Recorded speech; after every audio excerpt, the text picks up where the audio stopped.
এই মুহূর্তে সাভারে জাতীয় স্মৃতিসৌধের সামনে আছেন সহকর্মী ফারুক ভুইয়া রবিন। আমরা সরাসরি যুক্ত হচ্ছি তার সঙ্গে। রবিন, সাভার জাতীয় স্মৃতিসৌধে ৭১-এর বীর শহীদদের প্রতি শ্রদ্ধা নিবেদন করার জন্য বিএনপির ভারপ্রাপ্ত চেয়ারম্যান তারেক রহমান এখন আমাদের কাছে যে তথ্যটি রয়েছে, তিনি আমিনবাজার এলাকায় রয়েছেন এবং যদিও এখন তার যে গাড়িবহরটি এতক্ষণ পর্যন্ত যে ধীরগতি ছিল সে ধীরগতি মোটামুটি কাটাতে পেরেছে। এখন মোটামুটি যে কিছুটা গতি নিয়েই কিন্তু সে গাড়িবহর আসছে এবং এরই মধ্যে আমরা যেটি দেখতে পাচ্ছি যে সাভার জাতীয় স্মৃতিসৌধ এলাকায় মানুষের উৎসুক মানুষ কিংবা স্থানীয় নেতাকর্মী তাদের যথেষ্ট পরিমাণ ভিড় রয়েছে এবং এই যে বিপুল পরিমাণ মানুষের উপস্থিতি, সেই পরিস্থিতিকে সামাল দেওয়ার জন্য এখানে কিন্তু সেনাবাহিনী সহ বিভিন্ন আইনশৃঙ্খলা বাহিনীর সদস্যদের ব্যাপক উপস্থিতি সেটি কিন্তু লক্ষ্য করা যাচ্ছে। একটি বিষয় যদি আপনাদেরকে জানাতে চাই, এই সাভার জাতীয় স্মৃতিসৌধের একটি রীতি রয়েছে যে সূর্যাস্তের পরে সেখানে ফুল অর্পণ করা যায় না, অর্থাৎ পুষ্প অর্পণ করা যায় না। তো সেই জায়গা থেকে বিএনপির পক্ষ থেকে যে ফুল দেওয়ার যে আনুষ্ঠানিকতা সেটি কিন্তু দলের পক্ষ থেকে সেরে নেওয়া হয়েছে সূর্য ডোবার আগেই। তো এখন বিএনপির ভারপ্রাপ্ত চেয়ারম্যান তারেক রহমান তিনি আসছেন, তিনি এসে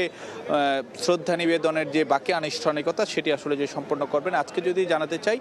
গতকাল দেশে ফেরার পর আজও কিন্তু যে বিএনপির ভারপ্রাপ্ত চেয়ারম্যান তারেক রহমানের যে সময়টুকু, পুরো সময়টিকেও কিন্তু যে বেশ কর্মব্যস্ততাই কিন্তু যে কেটেছে। আজকে তিনি গুলশানের একটি মসজিদে জুমার নামাজ আদায়ের পরে তিনি তার পিতা বাংলাদেশের সাবেক রাষ্ট্রপতি, বিএনপির প্রতিষ্ঠাতা জিয়াউর রহমানের সমাধিতে ফুল দিয়ে তিনি আসলে যে সেখানে যে কবর জিয়ারত করেন এবং তার পিতার কবরে তিনি যে শ্রদ্ধা নিবেদন করেন এবং তারপরে কিন্তু যে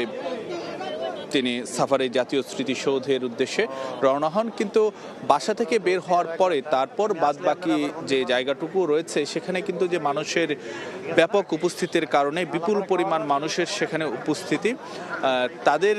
যেই উপস্থিতির কারণে মানুষের ঢল, সে কারণে কিন্তু যে গাড়ির চলার গতি বেশ ধীর গতিতেই কিন্তু যে গাড়িগুলো চলেছে, সে কারণে তার বেশ অনেকক্ষণ সময় লেগেছে। যেটি ধারণা করা হয়েছিল সাভার জাতীয় স্মৃতিসৌধে তিনি হয়তোবা যে বিকেল 4টা কিংবা 4:30 নাগাদ আসতে পারেন, কিন্তু সেটি আসলে যে এখন সন্ধ্যা 7টা পেরিয়ে গেছে, কিন্তু এখনো পর্যন্ত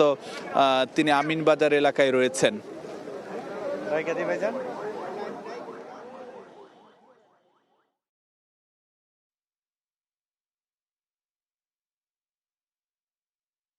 চেয়ারম্যান এই মুহূর্তে তার বহনকারী যে গাড়ি সেটি আমিনবাজারে অবস্থান করছে এবং এখানে যেই নেতাকর্মীরা আগে থেকে রাস্তার দুপাশে দাঁড়িয়েছিলেন তারা তাকে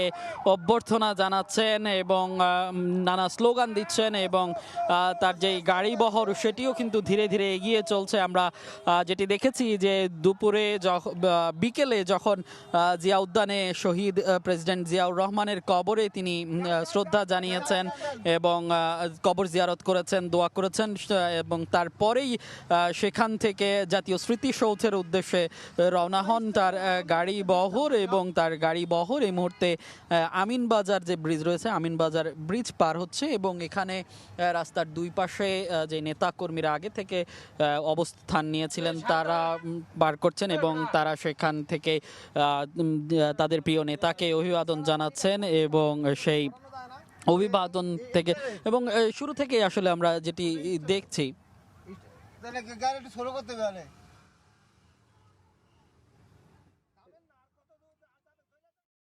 শ্রদ্ধা জানাতে জাতীয় স্মৃতিসৌধে যাচ্ছেন বিএনপির ভারপ্রাপ্ত চেয়ারম্যান তারেক রহমান। আমরা এতক্ষণ সরাসরি যুক্ত হয়েছিলাম আমাদের সহকর্মীদের সঙ্গে। তারা জানাচ্ছিলেন এই গাড়ি বহর এবং সেইখানে জাতীয় স্মৃতিসৌধে যে নেতাকর্মীরা রয়েছেন সেই সবশেষ খবর।